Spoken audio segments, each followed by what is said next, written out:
Vanderbilt, obviously watched our first game extensively in the past 5 to 6 games of Vanderbilt.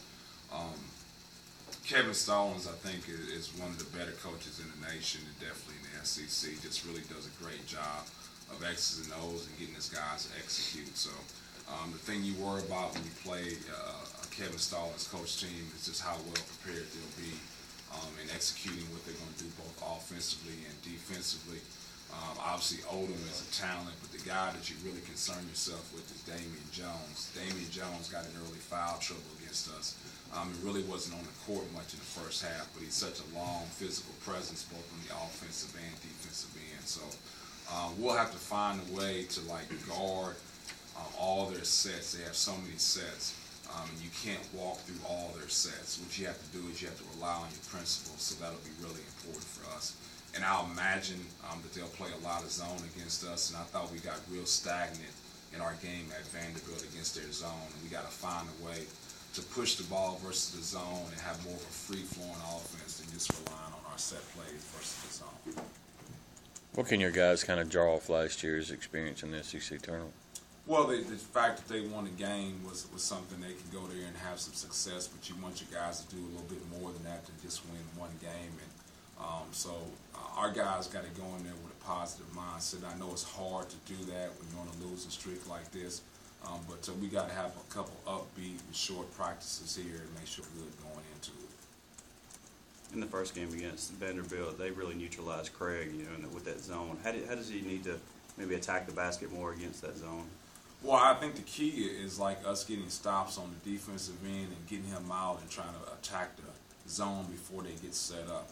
I think that's where Chicken is best, is in the transition. And I thought that we just set it up too many times versus the zone rather than letting him just be a free-flowing basketball player. So first key is getting stops, and second key is getting out in transition and hopefully being able to break that zone defense down before they have a chance to get set up. And then the other thing that's going to happen is some other guys are going to have to make some shots. Until guys make some shots, then there won't be any driving lanes for Chicken to drive the ball into. And I thought that we had some really good opportunities versus Vanderbilt in the first half. We just simply didn't score it. There's been I guess, if you look at the numbers, and there's a lot of negativity, whether it's the 13 games back-to-back. But what are some of the things that you're proud of in your first two seasons that you kind of hang your hat on? Well, I don't know if you necessarily hang your hat on it, but I do think that when you talk about what the perception is of Mississippi State basketball and what people say about our program and coaches say about our program, it's just our guys are playing hard. And I think, a lot of people gauge, what your program is about and what the coaching staff is about when you're in a slump that we're in, that we continue to play hard. I think the other thing is the fact that I think we got good kids on our team. But the next step for us is getting beyond that, and that's the whole key. You got to get beyond that, and you got to start having some results. And I think what will happen is, Michael, is once we get into a situation where we're on an even playing field with everybody else, where we have 12 to 13 scholarship players, I think it'll make a significant difference in our production. Jay Reddy's actually a pretty good shooter, isn't he? Yeah, he really is.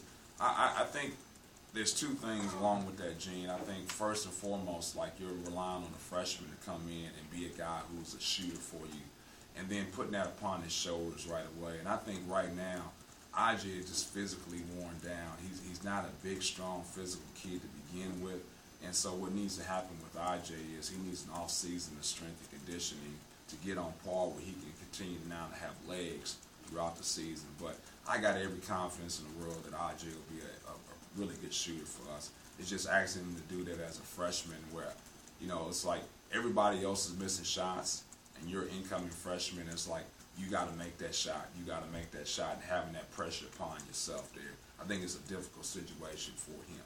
Well, a follow up on that. Are you going to try to, when Darrell Wilson was here, they would set up screens so he wasn't always the best guy, one-on-one, but they're going to set up screens. Is that something you're going to try to work on next year, and also emphasize to him to shoot a little bit more? Well, we want him to be more of a scoring option, but he has to be comfortable with that. And I think the difference between a guy like Super Darrell Wilson and IJ is just a physical size. I think, Super Darrell had a little bit more size on him. We could shoot it over people.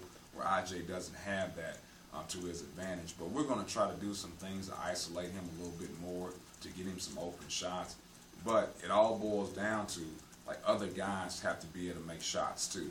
Because, like, when you got one guy you focus on that's a shooter, it's pretty easy to make sure to kind of take that away.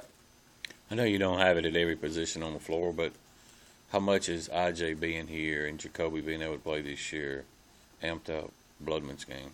Oh, I think the one thing, it's two things we've never had here, and hopefully we'll have that next year, and I'm counting on us having it. One is competition, legitimate competition at every position. And I don't care what you're talking about, like, if you don't have that competition every day for minutes, then it's a problem. The second thing is I haven't had my best teacher, and that's the bench. You know, you need that. And you see the way Fred Thomas responded back after being benched, that you need that in your program. So those are the two things I think with us having, like, depth will make a key difference in our programs. The fact that we'll actually have competition at every playing position, and then also the fact that we'll have a teacher, which is the bench. And Greg said Saturday